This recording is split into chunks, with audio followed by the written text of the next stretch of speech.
सबको पहले good morning.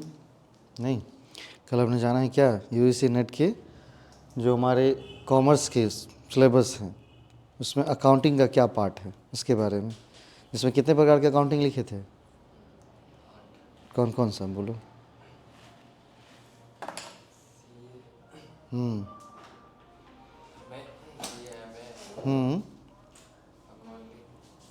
Rakesh कौन कौन सा लिखे थे? हम्म हम्म अभी तक तीन पढ़ते थे ना पार्ट, आप 11th में 3 पढ़े हैं ना। ये 3 पार्ट में है, कौन कौन सा है आपका? फाइनेंशियल अकाउंटिंग है, कॉस्ट अकाउंटिंग है और मैनेजमेंट अकाउंटिंग है। ठीक है, 3 पार्ट में पढ़े थे। कल हमने कहा था ना कि अकाउंटिंग एंड ऑडिटिंग पार्ट करूँगा, जिससे क्या होंगे, एस्टेट के 5 यूनिट कवर हो जाएंगे आपके, और नेट के क्या हो जाएंगे, पूरा का पूरा 1 यूनिट कवर हो जाएगा। और जो 11th वाला स्टूडेंट्स है वो सब क्या हो जाएगा, रिवीजन हो जाएगा क्या पढ़ा है। तो कल हमने जो अकाउंटिंग पढ़ी, कितने प्रकार की पढ़ी हैं? 8 प्रकार की मैंने लिखवाया कि हम अकाउंटिंग जो पढ़ेंगे वो 8 प्रकार में डिफाइन करेंगे अलग अलग, जिसमें आया था सबसे पहला फाइनेंशियल अकाउंटिंग करेंगे, कॉस्ट अकाउंटिंग करेंगे, मैनेजमेंट अकाउंटिंग करेंगे, इसके बाद गवर्नमेंट अकाउंटिंग करेंगे। गवर्नमेंट अकाउंटिंग में क्या आ जाएगा, फिस्कल पॉलिसी आ जाएंगी, मॉनेटरी पॉलिसी आ जाएंगी, है ना। अब फिस्कल पॉलिसी कहते हैं तो क्या होता है, बजट। बजट क्या है आपका, फिस्कल पॉलिसी, है ना। मॉनेटरी पॉलिसी कौन सी, आरबीआई जो जारी करती है। आप सुनते होंगे कि आरबीआई का रेपो रेट घट गया है, नहीं, ब्याज दर बढ़ा दिए गए हैं, तो वो किस में जारी होती है, मॉनेटरी पॉलिसी के अंदर। ठीक है, और उसके बाद हमने क्या क्या था, human resource accounting, inflation accounting और इन्वायरमेंटल अकाउंटिंग और टैक्स अकाउंटिंग। तो अकाउंटिंग के कहीं ना कहीं 8 ब्रांचेज को क्या करेंगे, हम कवर करेंगे। अगर मेजर ब्रांचेज के बारे में आप बात करोगे तो मेजर कितने ब्रांचेज हैं आपके, मेजर 3 ब्रांचेज हैं। ठीक है, और उसमें एक कॉर्पोरेट अकाउंटिंग भी जुड़ा था अलग से, नहीं, कॉर्पोरेट अकाउंटिंग तो जो 12th में पढ़ने वाले हैं। चलिए, इसमें सबसे पहला दिन आज हम लेते हैं कौन सी, accounting and auditing, unit number 2 है, यूजीसी नेट के यूनिट नंबर 2 है। और उसके अंदर सबसे पहला कौन सा, introduction of book keeping and introduction of accounting, 2 चीज़ों को ले रहे हैं। ठीक है, मतलब कहीं ना कहीं अकाउंट फाइनेंशियल अकाउंटिंग का यहाँ से क्या शुरू होगा, आपका इंट्रोडक्शन पार्ट शुरू हो रहा है, जो कि आप 11th में इसको काफ़ी अच्छे तरीके से पढ़े होंगे। नहीं, फाइनेंशियल अकाउंटिंग का जो 11th वाला पोर्शन है यहाँ से हम शुरू कर रहे हैं। जैसे कौन सा आता है, इसमें आता है आपका अकाउंटिंग, नहीं, सबसे पहला चैप्टर क्या है आपका, इंट्रोडक्शन ऑफ अकाउंटिंग। ठीक है, अकाउंटिंग के इंट्रोडक्शन, तो उसमें हमने 2 पार्ट में इसको डिफाइन कर दिया है, बुक कीपिंग और अकाउंटिंग। 2 पार्ट में हमने पार्ट के लिया है इसको, और दोनों पार्ट कहीं ना कहीं हम करेंगे। खास बात क्या है, तो खास बात नीचे आ रहा है, जितने भी चीज़ें लिखी गई हैं उसकी हिंदी और इंग्लिश दोनों आपको सामने सामने मिल जाएंगी, या इस स्लाइड में अगर इंग्लिश है तो अगले स्लाइड में क्या है, उसकी हिंदी को डाला गया, तो कभी दिक्कत होने की चांसेस नहीं है। सबसे फर्स्ट शुरू करते हैं कहाँ से, मीनिंग ऑफ बुक कीपिंग से शुरू करते हैं। इतना तो हमको पता ही है क्या, कि पुस्तपालन के जन्मदाता कौन है, लुका पेसियोली जी हैं, 1494 ईस्वी में किए थे। नहीं, इससे पहले वो क्या था, मैथ्स का पार्ट था, कैलकुलेशन, गणना होती थी। लेकिन ये कैलकुलेशन है, गणना तो अभी भी है, लेकिन क्या है इसका, अपने रिकॉर्ड करने का एक तरीका, एक ढंग। क्योंकि अगर आप दूसरे में मिले रहेंगे तब तक आपकी कोई पहचान नहीं बनेगी, जब तक कि सेपरेट नहीं होते हैं। सेपरेट होकर के मम्मी पापा से कमाएंगे नहीं तो पहचान नहीं बनेगी। सेपरेट होना क्या है, बिल्कुल ज़रूरी है, नहीं तो क्या हो जाएगी, आपकी पहचान नहीं बन पाती है। क्यों, अब सेपरेट होने वाला ये नहीं माँ को छोड़ करके अपना अलग, सेपरेट होने का मतलब है कि अपनी उन पर जो डिपेंडेंसी है वो थोड़ा थोड़ा कम करना, उस पर जो फुल्ली डिपेंडेंट है उनको क्या करना है, कम करना है, और क्या करना है, एक सेपरेट रास्ता अपना बनाना शुरू करना है। नहीं, कहीं जॉब में जाए, कोई बिजनेस करे, कुछ भी, ताकि क्या हो जाएगी, अपनी एक पहचान हमें मिलेगी। तो उन्होंने क्या कर दी थी, पुस्तपालन को एक अलग पहचान दी है। तो जो अलग पहचान देगा वो क्या है, जन्मदाता है। ठीक है, तो बुक कीपिंग के जैसे बारे में पढ़ेंगे। लिखा क्या है, book keeping is the process of recording your company's financial transaction into organize accounts on a daily basis. ठीक है, आपके जो कंपनी है उसके जो क्या है, लेन देन है, किस तरह के लेन देन, फाइनेंशियल नेचर के लेन देन। अब फाइनेंशियल नेचर के लेन देन क्या होता है? तो ऐसा लेन देन जिसमें क्या हो, पैसे, मनी टर्म जुड़ी हुई हो, ठीक है। हम दोनों दोस्त हैं तो भाई कोई फाइनेंशियल इंटर ट्रांजेक्शन्स नहीं है, लेकिन हम दोनों क्या हैं, पार्टनर्स हैं, या वो सप्लायर है तो हम क्या हैं, उसके कस्टमर हैं, तो फिर क्या हो जाएगा, यहाँ पर लेन देन वाली बात आ जाएंगी। तो ये सप्लायर और जैसे ही कस्टमर का रिलेशन बनेगा, तो अगर आप उनसे सामान खरीदेंगे तो क्या पैसा देंगे कि नहीं देंगे? बिल्कुल देना पड़ेगा ना, बिना पैसे के दे देगा क्या? नहीं। और दोस्ती वाली जब तक बात रहती है तो कुछ चीज़ें बिना पैसे के, जैसे आप कोई पेन मांग दे क्लासरूम में जाओ तो क्या बोलेगा, 5 रुपये ला तो ही देंगे, नहीं ना, दे देते हैं। तो ये क्या है, not a financial nature transaction. तो जो भी आपके फाइनेंशियल ट्रांजेक्शन्स हैं उसको डेली बेसिस पर रिकॉर्ड कर रहा है कौन, आपकी बुक कीपिंग। और भी डिफाइन किया गया है, book keeping is a process of recording and organizing all the business transaction that have occurred in the business, मतलब जो भी उत्पन्न हो रहे हैं, कौन सी, जो भी व्यावसायिक लेन देन अर्जित की जा रही हैं, उत्पन्न हो रही हैं किसके अंदर, बिजनेस के अंदर, उन सभी चीज़ों को रिकॉर्ड करने का, ऑर्गेनाइज करने का काम किसका है, बुक कीपिंग का है। ठीक है, चलिए इसके बाद इसके ऑब्जेक्टिव को देखिए ध्यान से। नहीं, दो चीज़ें। पहला ऑब्जेक्टिव होता है कंप्लीट रिकॉर्डिंग ऑफ ट्रांजैक्शंस। सबसे पहला क्या ऑब्जेक्टिव बुक कीपिंग का, कि हमें ट्रांजैक्शन को कंप्लीट रूप से क्या कर लेना है, रिकॉर्ड कर लेना है। कह रहा है it is concern with the complete and permanent record of all transaction in a systematic and logical manner to show its financial effect on the business. क्या करना है, इसको रिकॉर्ड करना है सिस्टमेटिक मैनर में, लॉजिकल मैनर में। अब ये जो क्रेडिट साइड में जाने वाला है उसको क्रेडिट साइड में, जो डेबिट साइड जाने वाला है उसको डेबिट साइड में लिखेंगे, ताकि हम फाइनेंशियल इफेक्ट देख सकते हैं कि बिजनेस का फाइनेंशियल इफेक्ट क्या है, उसका क्या प्रभाव पड़ा है। कोई भी लेन देन अगर आपने किया है तो उसका एक इफेक्ट है बिजनेस के ऊपर। नहीं, जैसे आप क्या कर रहे हैं, गुड्स परचेज कर रहे हैं, तो गुड्स परचेज कर रहे हैं उसका क्या है, संस्था पर एक इफेक्ट है। क्या इफेक्ट है बताओ तो?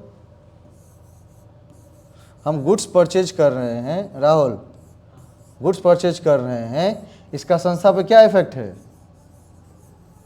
आपने गुड्स परचेज किया ना, तो क्या एंट्री करते थे जर्नल में, परचेज, हाँ, गुड्स या purchase account debit to cash account. अगर उधारी नहीं किया है तो कैश में किया है तो purchase account debit to cash account करते थे, करेक्ट। लेकिन ये तो एंट्री है ना, अगर इसका इफेक्ट देखोगे, इसका इफेक्ट क्या है, फाइनेंशियल इफेक्ट क्या है इसका बिजनेस के ऊपर, तो क्या होगा? ये तो आपने ट्रांजैक्शंस को रिकॉर्ड किया। हाँ कहिए।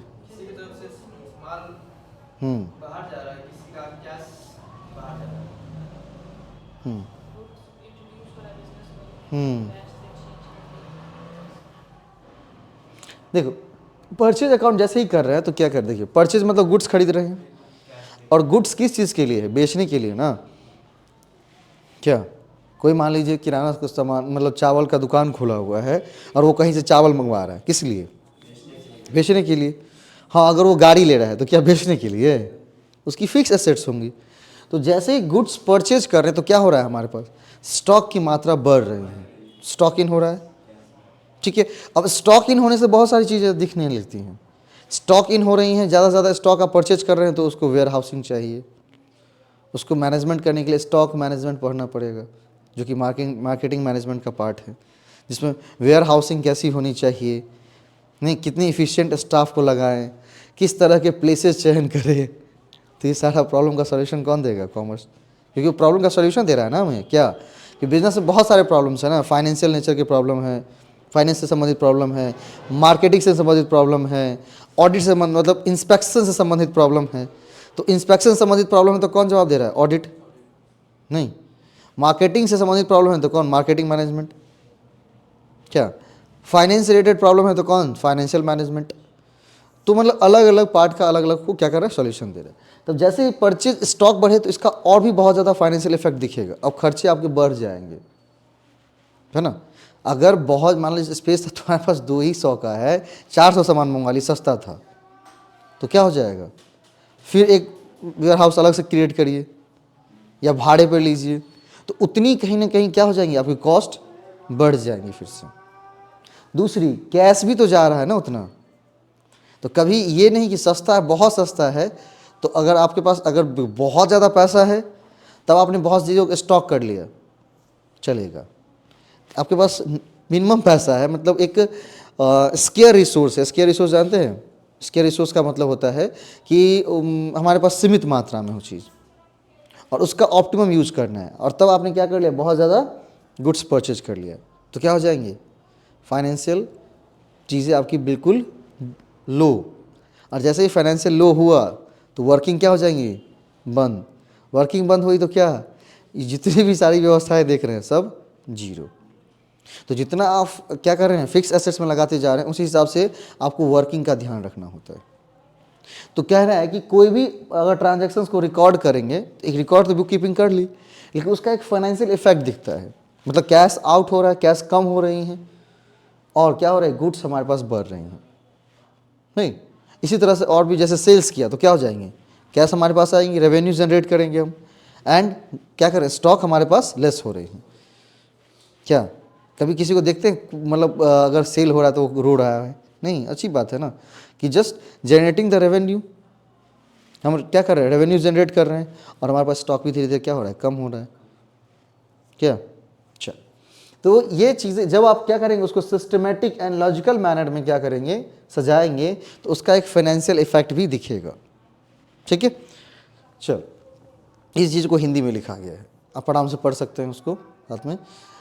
उसके ascertainment of financial effect on the business is concerned with the combined effect all the transactions made during the accounting period upon the financial position of the business as a whole। मतलब ascertainment of financial effect of the business, ये overall check करता है। अगर हम book keeping को ढंग से करें तो क्या करेगा, ये ओवरऑल चेक करेगा, मतलब एक जो पूरा अकाउंटिंग पीरियड है हमारा, लेखांकन की जो अवधि है, अकाउंटिंग पीरियड है, उस अकाउंटिंग पीरियड के अंदर जो पूरा का पूरा जो ट्रांजेक्शन्स हुआ है उसका क्या इफेक्ट आया है, किन चीज़ों पर, हमारे बिजनेस के ऊपर। ठीक है, तो अगर आप सही तरह, बुक कीपिंग का ऑब्जेक्टिव है कि पहला तो क्या करना, कंप्लीट तरीके से रिकॉर्ड करना, किस मैनर में, सिस्टमेटिक मैनर में, लॉजिकल मैनर में। अब ये सिस्टमेटिक मैनर और लॉजिकल मैनर क्या होगा, तो उसी चीज़ को हम बताएंगे कब, आगे आने वाले चैप्टर में बताया गया है ना, जहाँ पर आप पढ़ते हैं क्या, accounting principles, accounting convention, accounting postulates, conservatism. नहीं, इसके बाद क्या है, स्टैंडर्ड्स बताए गए हैं। तो वो सारा चीज़ क्या कहता है, सिस्टमेटिक एंड लॉजिकल मैनर की बात करता है। ठीक है, दूसरा है कि भाई जब भी सभी चीज़ों को एक साथ रिकॉर्ड करेंगे तो क्या दिखेगा, उसका एक पूरा ओवरऑल कहीं ना कहीं पूरा जो अकाउंटिंग पीरियड हमारा बीता है, उस अकाउंटिंग पीरियड में हमारे फाइनेंशियल इफेक्ट क्या थी, इन चीज़ों को आप क्या कर सकते हैं, यहाँ से चेक कर सकते हैं, अगर आपने बुक कीपिंग को सही तरीके से किया है। और बुक कीपिंग का यही ऑब्जेक्टिव होता है कि क्या करना है तुमको, पूरे अकाउंटिंग पीरियड के अंदर जो उसका एक फाइनेंशियल इफेक्ट है उसको बताना। तो कब होगा, जब उसकी कंप्लीट रिकॉर्डिंग की जाएंगी तब, और वो भी किस तरीके से, लॉजिकल और सिस्टमैटिक मैनर में। तो ठीक है, तो आप किसी को आप जवाब भी दे सकते हो, कोई कहा ना कि बुक कीपिंग क्या है, तो आपने बता दिया क्यों करते हैं, तो उसका उद्देश्य ये है। अगर ये नहीं किया तो फिर प्रॉब्लम में हम रहेंगे ही रहेंगे। तो इसके ये दो मेन ऑब्जेक्टिव्स हैं। ठीक है, और ये किसी दूसरे बुक से नहीं लिया है मैंने, ये लिया है आपके ICAI है ना, ICAI की जब किताब, ICAI की जो स्टडी मटेरियल है ना फाउंडेशन की, वहाँ पर ये दोनों लिखे हुए थे। UGC नेट वाले मेरे नोट्स में भी था, और वहाँ पर ये दोनों था इसलिए, क्योंकि वहाँ पर इंग्लिश थी, हिंदी नहीं थी, तो हिंदी मैंने वहाँ से ली है। ये थोड़ा नीचे चला गया है, इसका मैंने तभी हिंदी समझा दिया। अब मेथड्स ऑफ बुक कीपिंग, जब आप बुक कीपिंग करना शुरू करोगे ना, तो अब आपको किसकी ज़रूरत होती है, मेथड्स की ज़रूरत होती है। किसकी ज़रूरत होती है, मेथड्स। ऐसे उल्टा पुल्टा क्यों हो गया है,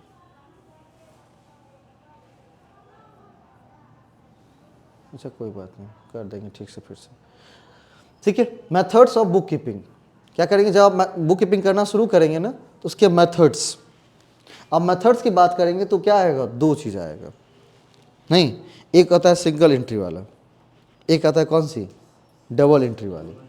कौन सी आती हैं, एक सिंगल एंट्री वाली और एक कौन सी, डबल एंट्री वाली, लिखा हुआ है।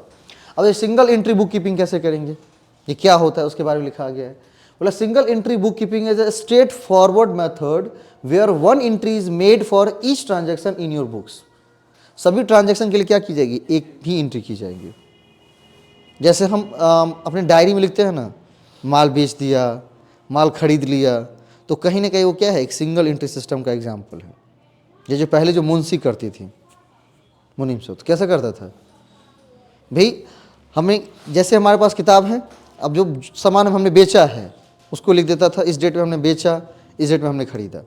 तो कहीं ना कहीं आप उसको क्या कर सकते हैं, उसको बोल सकते हैं कि ये सिंगल एंट्री सिस्टम का एक एग्जाम्पल है। बोला कि these transaction are usually maintain in a cash book to track incoming revenue and outgoing expenses. और जब सिंगल एंट्री सिस्टम की बात आती है तो जितने भी ट्रांजेक्शन है उसको यूजली कहाँ मेंटेन किया जाता है, कैश बुक में। कहाँ पर किया जाता है, कैश बुक में। किस चीज़ के लिए, तो track incoming revenue and outgoing expenses, ताकि हम क्या करें, सही तरह से ट्रैक कर सकें किस चीज़ों को, मतलब इनकमिंग रेवेन्यू और आउटगोइंग एक्सपेंसेस को। You do not need formal accounting training for the single entry system. और अगर किसी को सिंगल एंट्री सिस्टम करनी है तो उसके लिए क्या करनी होंगी, उसके लिए अलग से कोई फॉर्मल अकाउंटिंग ट्रेनिंग नहीं लेनी है। उससे क्या करनी है, फॉर्मल अकाउंटिंग ट्रेनिंग से नहीं लेनी है। ऐसे कैसे हो गया है ये,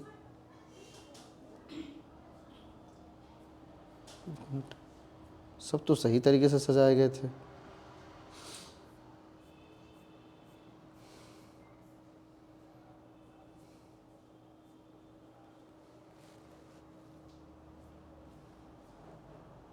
चलिए इसको सही तरीके से बना के भेज दूंगा, अभी सिर्फ पढ़ लेते हैं। The single entry method will suit small private companies and sole proprietorship that do not buy or sell on credit. बोला कि सिंगल एंट्री सिस्टम किसके लिए सबसे बढ़िया है, तो बोला अगर सोल प्रोप्राइटर करता है तो भी ठीक है, नहीं उसके बाद कौन करता है, जो स्मॉल प्राइवेट वाले कोई कंपनी, छोटी छोटी बिजनेस वाले हैं, अगर वो सिंगल एंट्री सिस्टम को फॉलो करते तो उनके लिए क्या है, बिल्कुल ठीक है, कोई दिक्कत नहीं आएंगी। लेकिन अगर हम कंपनी वाले केस में कहेंगे तो संभव नहीं है। अगला है, उसका हिंदी यहाँ पर पूरी लिखी हुई है, double entry book keeping. Double entry book keeping तो जानते ही हैं, क्या करेगा, दो एस्पेक्ट्स, जैसे ही कोई ट्रांजैक्शंस होंगी तो वो क्या करेगा, दो एस्पेक्ट्स को वो चेक करेगा। लिखा हुआ है double entry book keeping is more robust, its follow the principle that every transaction affect at least two accounts and they are recorded as debits and credits. और ये किस को फॉलो करता है, किस प्रिंसिपल को, कि हर एक ट्रांजैक्शंस दो अकाउंट को क्या करेगा, हमेशा इफेक्ट करेगा।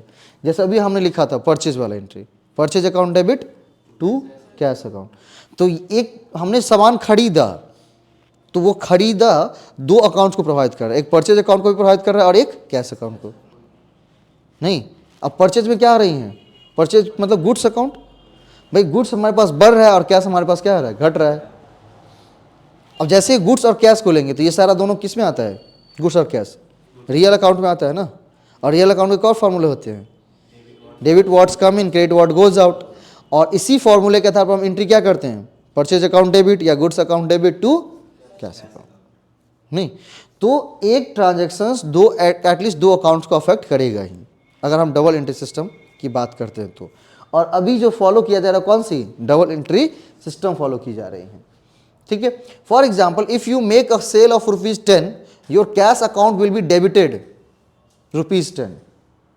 अगर आपने 10 रुपये का सेल किया तो आपके कैश अकाउंट को क्या किया जाएगा, डेबिट किया जाएगा, कैश अकाउंट डेबिट किया जाएगा ना, क्योंकि डेबिट व्हाट्स कम इन, क्योंकि कैश क्या है, रियल अकाउंट में है, जितने भी थिंग्स आते हैं सब रियल अकाउंट में है।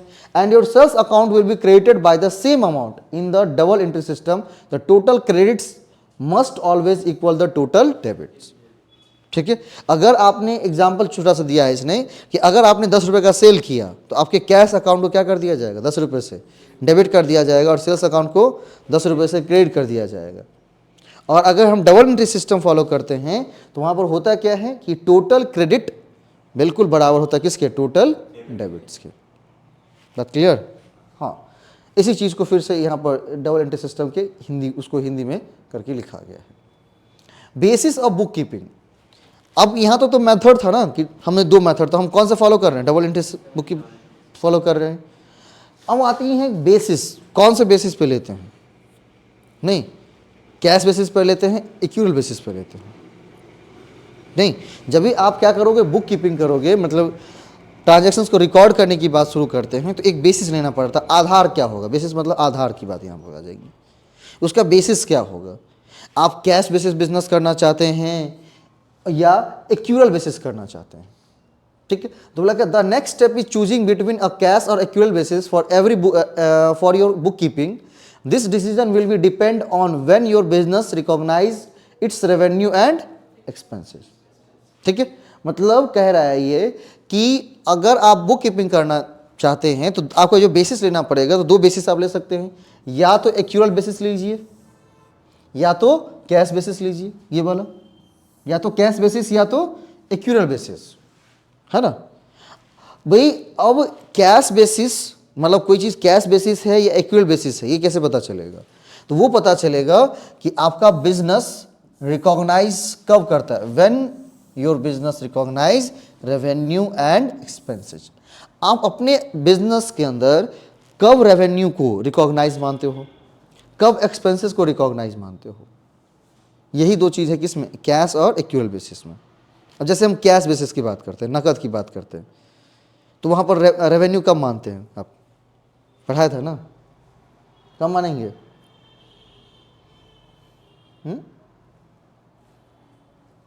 अगर कैश बेसिस और एक्यूरल बेसिस लेते तो क्या करेंगे? सबसे पहले कैश मतलब क्या, नगद, और उसमें एक्यूरल का मतलब क्या होता है, अर्जित. उधार नहीं होता है, अर्जित होती है उसको. एक्यूरल का मतलब होता है अर्जित या उपार्जन, ये उपार्जित विधि कहते हैं उसको. हिंदी में क्या कहते हैं? उपार्जित. एक होता है उपार्जित या उसको अर्जित कह सकते हैं, ये वर्ड उपार्जित या अर्जित. और एक होता है क्या, कैश, नगदी, जिसको आप एक्यूरल कहते हैं. क्या कहते हैं इसको? एक्यूरल कहते हैं. ACCURAL, accrual. नहीं, तो बोला कि आपका बिजनेस कौन सा बेसिस फॉलो करेगा या क्या फॉलो कर रहा है, तो दो ही चीज होंगी ना, या तो एक्यूरल बेसिस होगा या तो कैश बेसिस होगा. अब ये क्या कब होगा, तो ये डिपेंड किस पे करता है? ये डिपेंड करता है कि आपका बिजनेस किस तरीके से रेवेन्यू और इन क्या एक्सपेंसेस को रिकॉग्नाइज मानता है. ठीक है, कैश मतलब क्या हो जाएगी, नकदी. मतलब दो विधियां होंगी आपकी. एक विधियां हो जाएंगी कौन सी, कैश, सॉरी विधियां बोले, एक बेसिस हो जाएंगी कैश और एक बेसिस हो जाएंगी कौन सी, एक्यूरल. और ये कह रहा है कि ये किस पर डिपेंड करता है आपके, when your business recognize expenses and revenue. तो अगर सबसे पहले हम कैश बेसिस को लें, किसको बोलें, कैश बेसिस को, तो कैश बेसिस क्या कहते हैं पता है? कि जब तक आपके अकाउंट में पैसा नहीं आया है उसको इनकम के रूप में नहीं लिखना है. नहीं, जब तक आप पैसा रिसीव नहीं कर लिए तब तक उसको नहीं लिखना है. नहीं, जैसे आपने मान लेते किसी को सेल किया, आपको कहा कि पैसा हम दे देंगे या पैसा भेज रहे हैं, आपके अकाउंटेंट ने क्या किया, उसको एंट्री मार दी. नहीं, और एक होगा देखिएगा मुंशी साहब अकाउंटेंट बड़ा तेज टाइप का, क्या करता है वो, कि जब तक आप पूरा दिखा नहीं देंगे कि देखिए गया है तब तक वो बिल्ले नहीं काटेगा. नहीं, क्योंकि आप कहेंगे कि अरे कटिए ना, हम दे देते हैं ना, तो क्या कहता है कि आप पेमेंट करिए तब काट देते हैं, पेमेंट करिए तो काट देते हैं. एक ही रट लगा रहता है ना, क्यों बताइए तो, रीज़न क्या है? नहीं, मुकर, चल मुकर ही ना तो तब भी. मान लीजिए कि आपने ऑनलाइन पेमेंट किया, ठीक है, मान लेते हैं ऑनलाइन पेमेंट किया और उसने काट दी पहले से.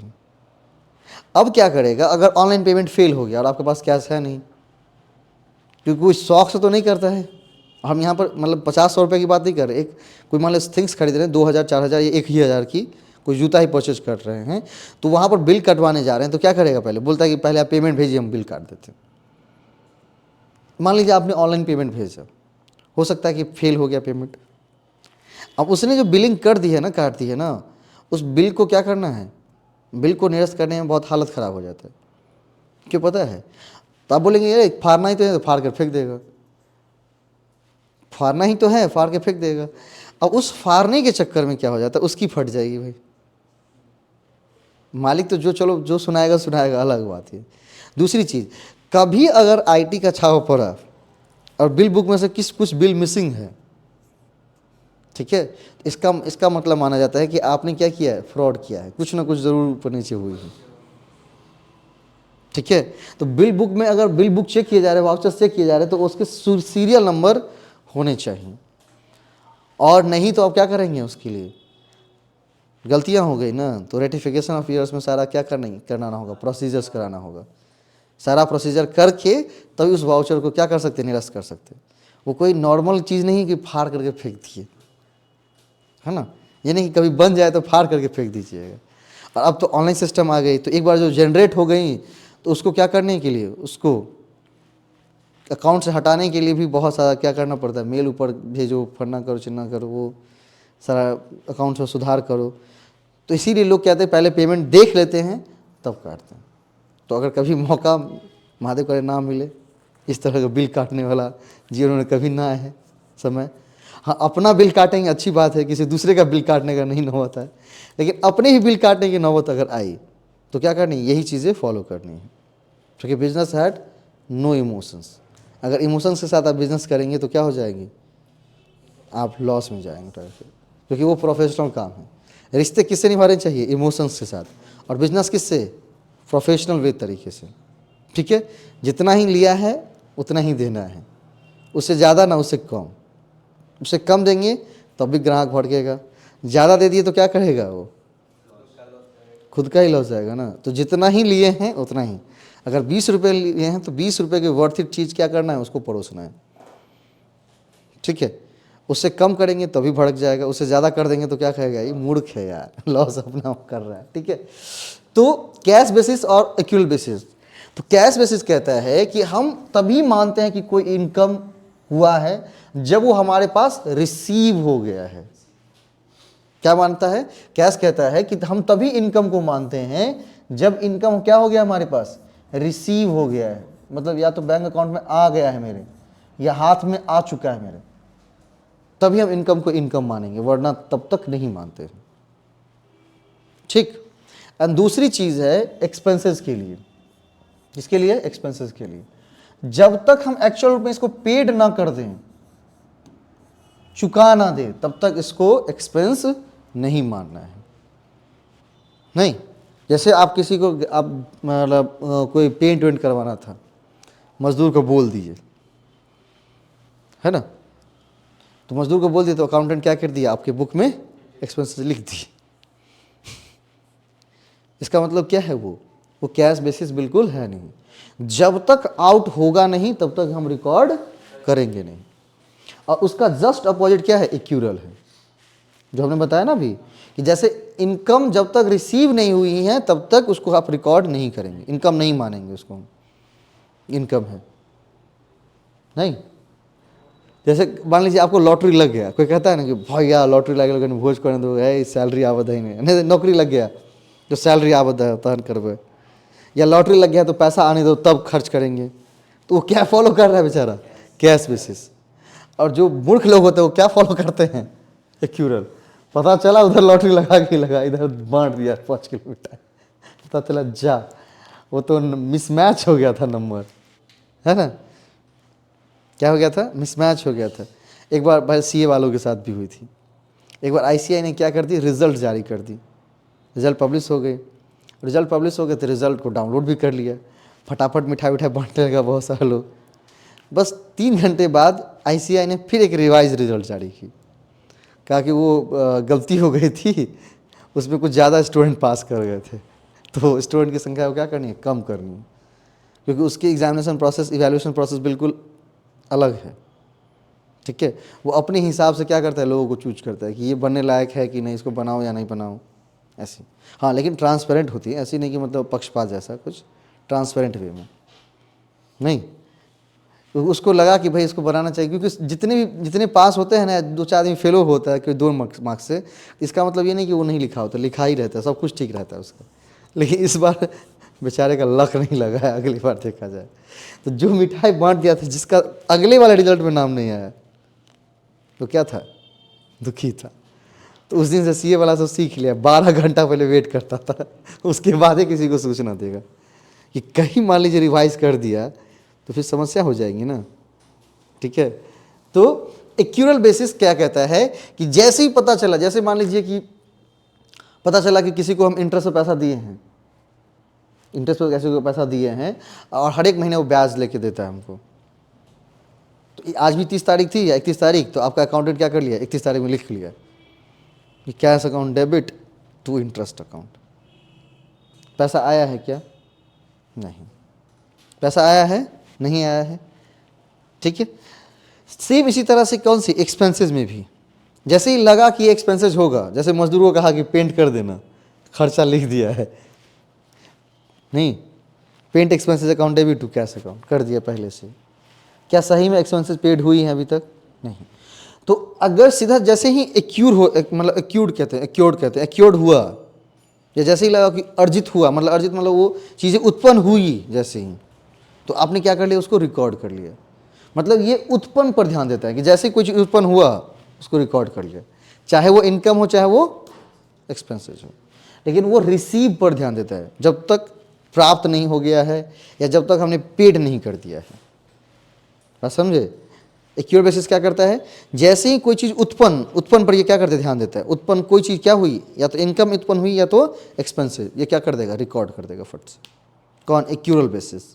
और वो क्या करता है, जब तक सही रूप में रिसीव ना हुआ हो एक्चुअल, या जब तक हमने पेड ना किया हो, तब तक उसको रिकॉर्ड बिल्कुल नहीं करेंगे। ठीक है, चलिए यहाँ तक क्लियर पूरा? यहाँ तक है आपकी बुक कीपिंग, यहाँ तक थी हमारी। फिर दोनों को डिफाइन किया गया अलग अलग, और बीच में एक कोर्स के डिटेल दिए गए हैं, ताकि आप कोर्स सर्च करना चाहें तो आप डायरेक्ट क्लिक करके वहाँ पर जा सकते हैं। चलिए अगली हम शुरू कर रहे हैं, कौन सी, यहाँ तक हमारी कौन सी थी आपकी बुक कीपिंग। अब हम शुरू करें किस में, अकाउंटिंग शुरू करें। क्या शुरू कर रहे हैं? अकाउंटिंग शुरू कर रहे हैं। जैसे सबसे पहला नाम किसका आ रहा है, प्रोसीजर ऑफ अकाउंटिंग। प्रोसीजर, अगर हम अकाउंटिंग शुरू करें तो क्या प्रोसीजर होंगे उसके? तो कह रहा है कि प्रोसीजर के रूप में दो चीजें होंगी, जनरेटिंग फाइनेंशियल इंफॉर्मेशन। पहले तो क्या करना कि जो हमारा फाइनेंशियल इंफॉर्मेशन है उसको जनरेट करना, and using the financial informations. नहीं, अकाउंटिंग के जो प्रोसीजर होते हैं दो, क्या करना, हमारा फाइनेंशियल इंफॉर्मेशन पहले जनरेट करना। जनरेट मतलब क्या, सूचनाएं एकत्रित करना, ठीक है, और फिर उस सूचना को क्या करना, यूज करना, फाइनेंशियल इंफॉर्मेशन को यूज करना। पहले आपको तो पता होगा ना कि हम अपना कितना सेल कर रहे हैं। शार्क टैंक देखते हैं? नहीं देखते हैं? शार्क टैंक देखते हैं? नहीं देखते हैं, कभी नहीं देखे हैं? हाँ, शार्क टैंक का सीजन 2, मतलब उसमें जो मतलब अलग अलग लोग अपना पेश करने जा रहे हैं, मैं उसकी एग्जांपल दे रहा हूँ कि कोई भी बिजनेस मॉडल लेके जाते हैं। जैसे भागलपुर के एक लड़के हैं, वो लेके गए थे, मैं उनसे बात भी किया था, वो दिल्ली रहते हैं, भागलपुर में उनकी यूनिट चलती है।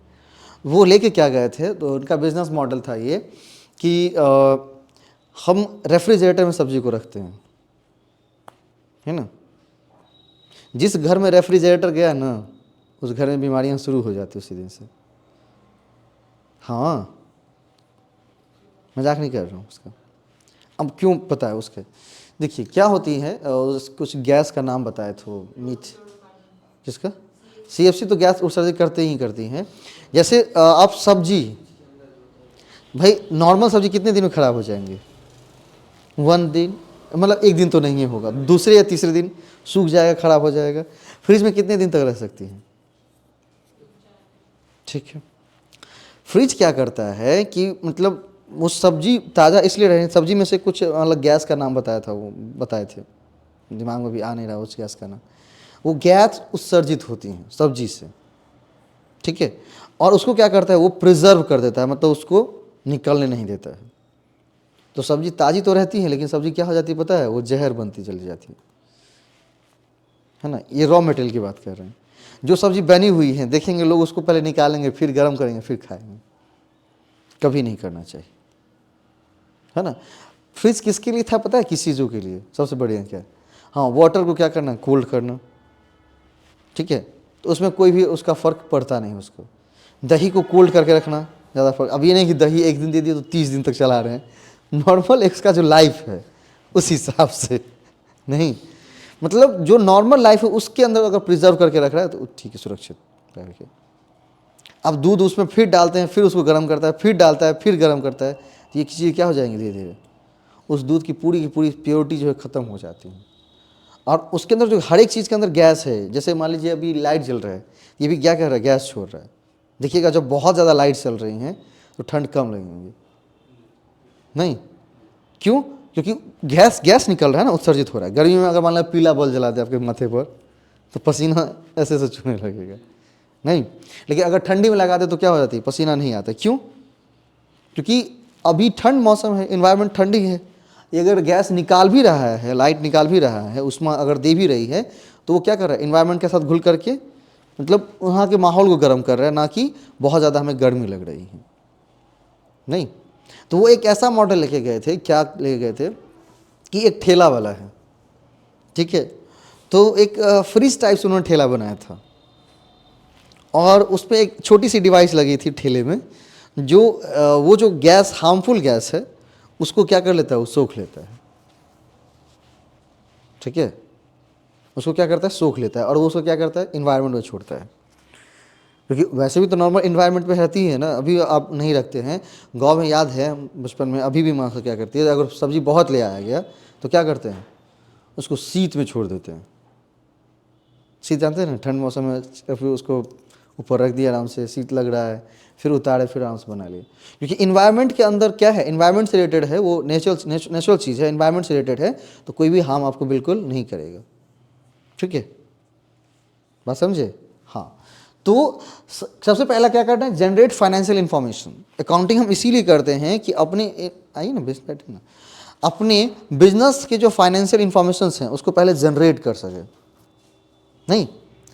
अब ये कहा है ना कि हर एक चीज़ हम मतलब वहाँ पर जो हमने ट्रांजैक्शंस को रिकॉर्ड किया, क्यों किया है, ताकि अपने बिजनेस के हम बिजनेस इफेक्ट को समझ सके, क्या कर सके, बिजनेस इफेक्ट को समझ सके।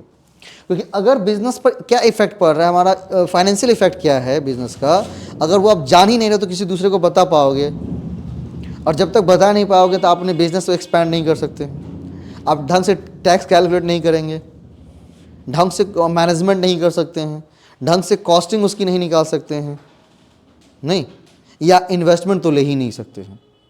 तो शार्क टैंक सीजन देखिएगा, हर एक व्यक्ति से पूछा जाता है कि मतलब कितने पैसे चाहिए, तो बोलता है कि 10 करोड़ के वैल्यूएशन पे इतनी चाहिए, नहीं। अगर मान लीजिए हम 2% शेयर दे रहा है 1 करोड़ रुपये में, तो कितनी हो गई वैल्यूएशन, लगभग 200 का 100 लगभग कितनी हो गई, अगर 2% दे रहा है 1 करोड़ में, कितनी, लगभग 50 करोड़ की वैल्यूएशन, 50 करोड़ हो गई ना, कितनी, लगभग 50 करोड़ की वैल्यूएशन हो गई, ठीक है। तो वैल्यूएशन पहले वो निकालता है, तो कैसे वो निकालता होगा, अपने फाइनेंशियल इफेक्ट को देखता है कि हमारे पास एसेट्स कितनी है, हमने कितने गुडविल जनरेट किए, कितने काम किए हैं, है ना। तो वो सारी चीज़ें कहीं ना कहीं उसके वर्थ को बढ़ाती हैं, और उस वर्थ के हिसाब से क्या करते हैं, आप इन्वेस्टमेंट मांगते हैं। तो पहले फाइनेंशियल इन्फॉर्मेशन आपके दिमाग में तो लोड होगा, तब ना बताइए किसी को। यहाँ तो किसी के पास गए, आपसे पूछा कि भाई क्या बिजनेस है, तो आप बता दीजिए चीज़, क्या उसके फाइनेंशियल इफेक्ट है, ग्रोथ रेट कितना है, नेटवर्थ कितनी है, भाई फिक्स आपने कहाँ कहाँ से मतलब एक्सटर्नल लोन लिया है, बोला अरे भाई छोड़ दे हम निकल रहे हैं यार। तो कभी भी आप क्या कर सकते, इन्वेस्टर को बता नहीं सकते आगे से, तो उसके लिए क्या दिए गए पूरी। तो सबसे पहले क्या करता है, वो रिकॉर्ड करता है, क्या, किसको, ट्रांजैक्शंस को रिकॉर्ड करेगा, क्लासीफाई करेगा, समराइज करेगा, ठीक है। अब दूसरी प्रोसीजर में आएंगे, उसको एनालाइज करेगा, इंटरप्रेट करेगा, कम्युनिकेट करेगा, नहीं। देखेंगे किसी कंपनी की अगर हम वेबसाइट पर जाते हैं तो उसकी सारी इन्फॉर्मेशन लिखी रहती है ना, उसका एनुअल रिपोर्ट दिया रहता है ना, वित्तीय रिपोर्ट दिया रहता है ना, फाइनेंशियल रिपोर्ट क्या है उसका कहता है। तो सबसे पहले क्या किया है, उसने रिकॉर्ड किया है सभी लेन देनों को, वित्तीय लेन देनों को, क्योंकि हम वित्त पढ़ रहे हैं, फाइनेंस पढ़ रहे हैं, तो वित्तीय लेन देन को ही रिकॉर्ड करेंगे। तो सभी वित्तीय लेन देन को रिकॉर्ड किया है, उसके बाद उसको क्लासीफाई किया है, समराइज किया है, और फिर क्या कर रहे हैं उसको, using the financial information, analyse, interpreting और कम्युनिकेटिंग। ये प्रोसेस है, ये थ्योरेटिकल टर्म से पूछा जाएगा, इसलिए सारे इंफॉर्मेशन लिखे गए हैं। अब सबसे पहला क्या है उसमें, आइडेंटिफिकेशन ऑफ ट्रांजैक्शंस, नहीं। अगर हम सबसे पहला बात करेंगे, ये प्रोसीजर करनी है, तो हमें रिकॉर्ड करना है, तो सबसे पहले क्या करना पड़ेगा, हमें आइडेंटिफाई करना पड़ेगा। क्या करना पड़ेगा, आइडेंटिफाई करेगा कि कौन सा फाइनेंशियल ट्रांजैक्शंस है और कौन सा फाइनेंशियल ट्रांजैक्शंस नहीं है। बस समझे, अकाउंटिंग जब शुरू कर लेंगे तो सबसे पहले आइडेंटिफाई करना पड़ेगा। लोग आइडेंटिफाई ही नहीं कर पाते। पहले आइडेंटिफाई कि क्या यह फाइनेंशियल ट्रांजैक्शंस है या नहीं। अगर फाइनेंशियल ट्रांजैक्शन, सबसे पहले क्या होगा, इनपुट और आउटपुट। ठीक है, आप इसको कंप्यूटर के भाषा में इसने समझाया है। किस भाषा में समझाया है? कंप्यूटर में। कंप्यूटर में क्या होती है? इनपुट। आप लोग कोई कोर्स भी तो कर रहे हैं ना शायद, कब खत्म होने वाली सो पता नहीं है, अभी कर रहे हैं क्या? कितना बजे रहता है सब? हाँ, अच्छा ठीक है। इनपुट आउटपुट, और बीच में क्या होता है हमारा? प्रोसेस। नहीं, कंप्यूटर में ही सिखाते हैं ना। सेम टू सेम अकाउंटिंग को भी इसी कंसेप्ट पे लेकर चलते हैं। सबसे पहला है इनपुट। कौन सी है आपकी इनपुट? क्या कह रहा है इनपुट में? Identification of economic events and transactions measured in financial terms. Input क्या है इसका? तो सबसे पहला क्या करोगे, आइडेंटिफाई करोगे इकोनॉमिक इवेंट्स। कौन सी इवेंट्स? इकोनॉमिक है। इकोनॉमिक मतलब जिसमें पैसा जुड़ा होगा। जो इवेंट होती है दो तरह की, एक इकोनॉमिक इवेंट्स, एक नॉन इकोनॉमिक इवेंट्स। ठीक है, आप भोज कर रहे हैं, लोगों को बुला रहे हैं, और भोज में ये कहते हैं कि कोई आदमी गिफ्ट नहीं दोगे, हम पैसा नहीं लेंगे। तो इवेंट तो है, लेकिन कैसा हुआ? Non economic. लेकिन एक इवेंट में बुलाए जहाँ पर आप क्या कर रहे हैं, कोई चीज़ सेल कर रहे हैं, लोग खरीद रहा है, तो क्या हो जाएंगे? इकोनॉमिक इवेंट हो जाएंगे। नहीं, 31 तारीख को भोज का निमंत्रण मिला कि नहीं? नहीं मिला है। सबके ग्रुप में भेजते तो थे। 31 तारीख को साल का अंतिम दिन है ना? नहीं, शुभंकर पूर्व, इस तरफ नदी उस तरफ। ठीक है, हाँ, हरे कृष्ण की कृपा रही तो गाड़ी रहेंगी, आप चलिएगा आराम से। ठीक है, अब ये नहीं गए तो सबसे पहले हमको ही छोड़ दीजिए। कौन, आप वीआईपी तो नहीं है कि सबसे पहले तो जो जैसे आया है वैसे ही छूटेगा वहाँ से कि, और नहीं जब आप खुद के वाहन से आए तो जब मन हो तो तब छूट सकते हैं, क्योंकि आपका खुद का वाहन है ना। और नहीं तो भाई जो दूसरे के वाहन पर डिपेंड रहता है वो क्या करता है, जैसे जैसे लोग आए वैसे वैसे छूटेगा ना। तो वो कैसा इवेंट है? बिल्कुल नॉन इकोनॉमिक। ठीक है, कौन सी? नॉन इकोनॉमिक इवेंट है। मेरी मर्जी हुई, खुशी हुआ, है ना, हरि विष्णु की कृपा हुई थी, मैंने कहा चलो कोई दिक्कत नहीं है, लेकिन सहयोग में रहना। ये नहीं कि भोज खाने वक्त आना पत्ता लेकर के सीधे, हाँ कि सर आ गए बैठ जाओ कि, है ना। पहले क्या करना है? सहयोग में रहना है। उस दिन रवि सुबह मॉर्निंग छुट्टी है, 31 तारीख है, वैसे भी ऑलरेडी छुट्टी है, रविवार है ही, रविवार का दिन है। सुबह सुबह पहले जाएंगे, पहले सारी विधि व्यवस्था को देख करके सारा सामान पहुंचाना है वहाँ पर। उसके बाद दोपहर से क्या हो जाएंगे, प्रोसेसिंग शुरू होंगी, तब रात में क्या दिखेगा आपको? आउटपुट दिखेगा। ठीक है, तो देयर आर इनपुट, पहले सारे सामान वहाँ पहुँचाने हैं, है ना, बाकी सारी चीज़ें वहाँ पर है विधि व्यवस्था। प्रोसेस में आपको खाना बनाना नहीं है, लेकिन लोग तो सबसे पहले हमें पहुँचाने हैं सारे रॉ मटेरियल्स। ठीक है, and then after that process होंगी, और आपको शाम को क्या दिखेंगे? उसकी आउटपुट दिखेंगे, क्या हुआ एक्चुअल में। ठीक है, तो सबसे पहला अकाउंटिंग के लिए क्या कौन सा कि इकोनॉमिक इवेंट्स या ट्रांजैक्शंस को मेजर करना फाइनेंशियल टर्म्स में। फिर उसको अकाउंटिंग साइकिल में ले जाएंगे। अकाउंटिंग साइकिल क्या करेगा? उसको प्रोसेस करने का काम करेगा, पूरा घुमाएगा। सबसे पहला क्या करेगा? Recording of transaction in the books of original entry, जिसको आप क्या कहते हैं? जर्नल का क्या दूसरा नाम है? पूछा गया क्वेश्चन है बीपीएससी का, बीपीएससी टीचर वाले हैं, क्वेश्चन पूछा था इस कि recording of transaction in the books of original entry is called, उसे क्या कहा जाता है? ठीक है, तो उसको क्या कहा जाता है? Journal entry. जर्नल कहा है, तो उस बुक का क्या नाम होता है? जर्नल। किसका? Primary book of entry. हाँ, जर्नल को प्राइमरी कह भी कहते हैं, ओरिजिनल कह लीजिए या प्राइमरी, प्राथमिक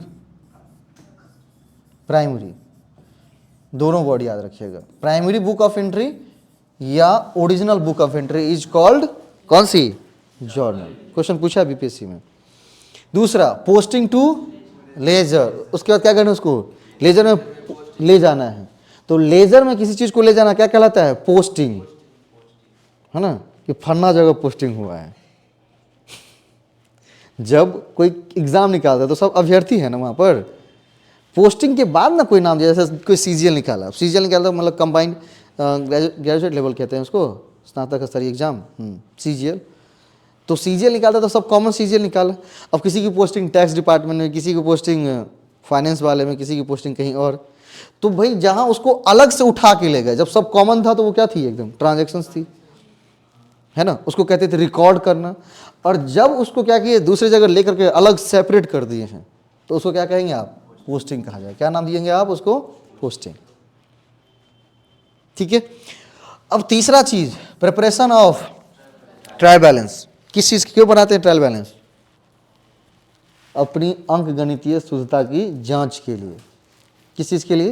अंकगणितीय शुद्धता, मतलब अर्थमेटिक, नहीं, अर्थमेटिक रूप से हमारा अकाउंट्स करेक्ट है या नहीं, मतलब हमने जो गणना की है डेबिट और क्रेडिट वो सही रूप से की है या नहीं की है, इस चीज़ों का जांच कैसे करेंगे? प्रिपरेशन ऑफ ट्रायल बैलेंस, है ना।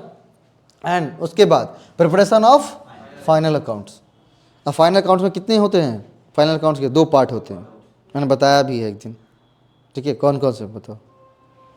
तो बता क्या होता है? हाँ, फाइनल अकाउंट के कितने पार्ट होते हैं? हाँ बताओ, क्या क्या नाम है उसका? एक होता है आपका उसमें income statement. Final accounts have separated in 2 parts. First is income statement, एक मिनट याद रखिए, इसीलिए बिठाया हूं क्लास में कि कितना चीज याद रहता है। स्टेटमेंट, और दूसरा कौन सी होंगी? बैलेंस शीट, आर्थिक चिट्ठा। ठीक है। अब इनकम स्टेटमेंट बनानी तो कौन सी चीजें हो जाएंगी इसमें? फिर 2-3 चीजें निकलेंगी। कौन सी? Trading account and P L. और अगर मान लीजिए कैसी यूनिट है वो ये किसके लिए? नहीं, ये मैन्युफैक्चरिंग के लिए नहीं, ये ट्रेडिंग कंसर्न वाले ना, जो सिर्फ ट्रेड करता है, खरीद रहा है बेच रहा है, तो उसके लिए ट्रेडिंग, पीएल और बैलेंस शीट। और अगर वो मैन्युफैक्चरिंग वाला है तो कौन सी? मैन्युफैक्चरिंग, ट्रेडिंग, उसके बाद कौन सी? पीएल, और उसके बाद बैलेंस शीट। तो वो देखना है कि है किस नेचर का। याद रखिएगा, पूछेगा निश्चित रूप से क्वेश्चन। हाँ ठीक, चलो अब क्या है? आउटपुट। आउटपुट में क्या दिखाएगा? Communicating information to users. अब उस इंफॉर्मेशन को क्या कर सकते हैं? कम्युनिकेट कर सकते हैं। किसको? यूजर्स को। बहुत सारे यूजर्स हैं ना, कौन कौन से हैं? 2 तरह के यूजर्स होते हैं, internal users, external users. Internal users कौन है? बोर्ड ऑफ डायरेक्टर्स, उसके बाद partners, managers and officers. Officers की भी तो नियुक्ति की जाती है ना, ऑफिसर्स रहते हैं ना, field officer, sales officer, marketing officer. तो वो सबको सामने दिखाएंगे कि भाई देख देख फाइनेंशियल रिपोर्ट क्या कहता है ना। क्या करेंगे? फाइनेंशियल रिपोर्ट दिखाएंगे, तभी ना उसको पता चलेगा कि भाई हालात क्या हैं और हमें करने क्या है। क्योंकि अगर जानकारी ना हो तो आपको क्या हो जाएगा? आप अगर जानकारी नहीं है तो आप बेसलेस हो जाएंगे। आप जो काम कर रहे हैं बिल्कुल बेसलेस कर रहे हैं, आपको सिलेबस ही नहीं पता और आप पढ़ते जा रहे हैं। तो पहले उसको इंट्रोड्यूस कर दो और फिर उससे काम करवाओ। नहीं, अगर मोटिवेट होकर के बेचारा डेडिकेटेड है ऑर्गेनाइजेशन के प्रति, ऐसे तो लोग कम ही मिलेंगे। जो डेडिकेटेड हैं तो काम करना शुरू कर देगा, नहीं डेडिकेटेड है तो क्या करेगा? उसको तो उस पर क्या करना है? उसको चढ़ाई करना है, रिलाई करना शुरू करना है, उसको रेलना है बढ़िया से। जैसे ही रिलाई शुरू होगा तो वो काम करना शुरू होगा। जैसे देखिएगा जो दवा वाली कंपनी सब है, उसके जो मेन बॉस होते हैं वो क्या करेंगे पता है? इस महीने में, दिसंबर जनवरी महीने में खूब घूमेंगे। मतलब घूमेंगे मतलब ये नहीं कि ट्रिप पे घूमेंगे, मतलब जहाँ भी उनका बेस अपना बनाया हुआ है, मतलब दरभंगा बेस है, बिहार बेस है, तो वहाँ उसके जो मेन ओनर होते हैं वो खुद आते हैं और सारे डॉक्टर से मिलते हैं। क्योंकि अभी मार्च आने वाला है ना, तो बोला था कि देख बेटा जो हो गया सो हो गया, अगस्त से लेकर के दिसंबर ठीक कर लोगे ना तो मार्च की में स्थिति ठीक रहेंगी, और नहीं तो मार्च के बाद अपनी अपनी नौकरी के बारे में फिर सोच लेना। कोनो सरकारी दामाद थोड़े है मेरा कि हम रखे रहेंगे, प्राइवेट दामाद है, जब मन किया तो रखेंगे या नहीं तो फिर विदा कर देंगे। तो वो वाली बात है। सरकारी नौकरी में सरकारी दामाद बन जाते हैं ना कि भाई किया नहीं किया, चल रहा है, खींच रही हैं। ये सारी चीज़ें बिजनेस के पॉइंट ऑफ व्यू से बिल्कुल क्या है, बिल्कुल अलग है। करेंगे तो मिलेगा, नहीं करेंगे तो नहीं मिलेगा। एक्सटर्नल यूजर्स में कौन कौन से आते हैं? Investors, lenders, suppliers, government agencies, customers, है ना। कि आपके एक्सटर्नल यूजर्स कौन कौन से? इन्वेस्टर्स, है ना। चलो ऑन द कैमरा तो मैं तभी एक बात बता देता हूँ कि अगर बहुत ज़्यादा इन्वेस्टमेंट की ज़रूरत हो तो कभी ये मत दिखाएगा कि मेरे पास फाइनेंस की कमी है, मैं बहुत ही लचर हूँ, गरीब हो गया हूँ। अभी की दुनिया में तो खास करके नहीं, ठीक है। अब इसको गलत भी तरीके नहीं यूज़ करिएगा, लेकिन इसको सही तरीके में बताता हूँ। ऑन द कैमरा रिकॉर्ड है, लेकिन कोई बात नहीं, एप्लीकेशन के अंदर ही रहेगा ना क्लास, तो कोई ज़्यादा दिक्कत नहीं है। तो मतलब इसको मतलब अच्छे पॉइंट ऑफ व्यू से मैं बता रहा हूँ कि अगर मान लीजिए इन्वेस्टमेंट चाहिए, लेंडर्स को बुलाना है, तो क्या करना पता है? अगर थोड़ी बहुत गड़बड़ी भी है तो इंटरनल अपने अंदर तक रखनी है, एक्सटर्नल तक नहीं दिखानी है। क्योंकि कोई भी व्यक्ति गरीब कंपनी में पैसा नहीं लगेगा, कोई भी आदमी गरीब आदमी की मदद करेगा नहीं, आपकी मदद कोई करेगा भी नहीं, कोई नहीं करता है। लेकिन जब आप क्या करेंगे, धीरे धीरे एक हायर मतलब एक पोजीशन अपना बना लेंगे, तब लोग आपको हेल्प करना शुरू करेगा। तब वो देखता है कि नहीं, अब मेरा पैसा नहीं डूबेगा। बैंक भी ऐसे ही करती है। उसने कहा, बैंक में गया तो उसने सब HDFC में अकाउंट खुलवाए हैं, नए कस्टमर बने HDFC के। तो लगा देखिए सर, अब क्या करते हैं, कहाँ से पैसा लाते हैं, उनको कोई मतलब नहीं है। कोई दारू बेच के लाता तो उसको कोई मतलब नहीं है कहाँ से ला रहा है, उनको मतलब नहीं है। हमारे अकाउंट में क्या होना चाहिए? ट्रांजैक्शंस दिखनी चाहिए कि महीने में 1 लाख 1.5 लाख 2 लाख रुपये जमा हो रहा है, निकल रहा है, जमा हो रहा है, निकल रहा है, मतलब इसकी एक अच्छी खासी इनकम है। और अगर 20-25 हज़ार छोड़ दे तो और बड़ी बात बन जाएगी, भाई 25 हज़ार रुपये छोड़ता जा रहा है हर एक साल, मतलब हर एक महीने, तो कम से कम 5-6 महीने हो गए तो 1.5-2 लाख रुपये वैसे ही जमा हो गया। तो सीधा बैंक फ़ोन करेंगे, आपको बैंक आने की जरूरत नहीं है, बैंक के फ़ोन करें, सर लोन लीजिएगा, कि HDFC का रूल है ये। क्योंकि वो सिर्फ देखता है कि आपकी इनकम कहाँ से और सोर्सेस है और आप कैसे चुका सकते हैं। और आप गरीब बन के गए कि सर बहुत गरीब है, दे दीजिए, तो ना ना ना, पैसा चुकाओगे कहाँ से? तो इसी पर एक क्यूट था, मतलब क्यूट नहीं था, मतलब व्यंग टाइप से था, जोक कह सकते हैं, लगा हुआ था कि अगर बैंक का आपने 5 लाख उधार रखा है तो ये आपके लिए बहुत बड़ी टेंशन है कि इसको चुकाना कैसे है। अगर आपने 5 लाख रुपए रखा है ना बैंक का, या 2 लाख रुपए रखा है, या 1 लाख रुपए रखा है, तो वो लोग टेंशन में होते जो रखे होते हैं कि कैसे चुकाएंगे। और जो 5 लाख करोड़ लिया है या 5,000 करोड़ ले लिया है बैंक से, अब बैंक की चिंता होती है कि इसे लेंगे कैसे।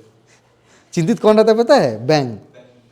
क्योंकि इतना बड़ा अमाउंट डूबेगा तो पता है बैंक ही डूब जाएंगी, जिसको आप NPA कहते हैं, नॉन परफॉर्मिंग एसेट्स। अगर यूनिट नंबर 7 में हमारे साथ बने रहेंगे तो आप सीखिएगा कि NPA कैसे बन जाती हैं चीज़ें।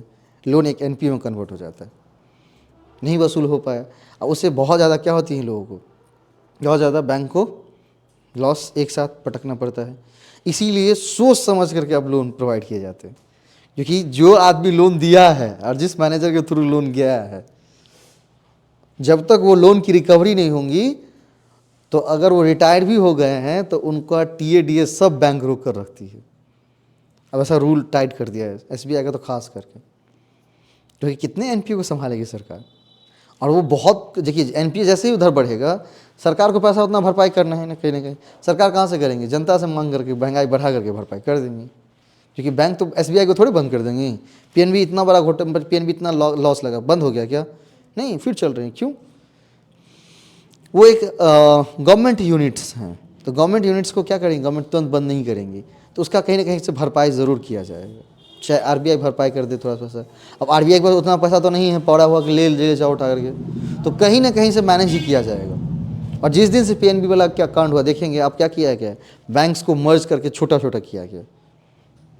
क्योंकि हर एक बैंक को बजट, जब बजट आप पढ़ेंगे डिटेल वाइज तो देखेंगे कि हर एक बैंक को इतना लाख करोड़, उस बैंक को उतना लाख करोड़, उस बैंक को उतना लाख करोड़ सरकार फंड देती है। इतना क्या करना है? फंड सर्कुलेट करना है हर एक साल। अब भाई 17 बैंक है, जो 17 को बेटा बैठा हुआ है, 17 बेटा को बांट रहा है, ले ले ले। अब बोला कि नहीं, क्या करते हैं, कंपाइल करते बेटा को, 3 बेटा को मिला करके इतना ले जा।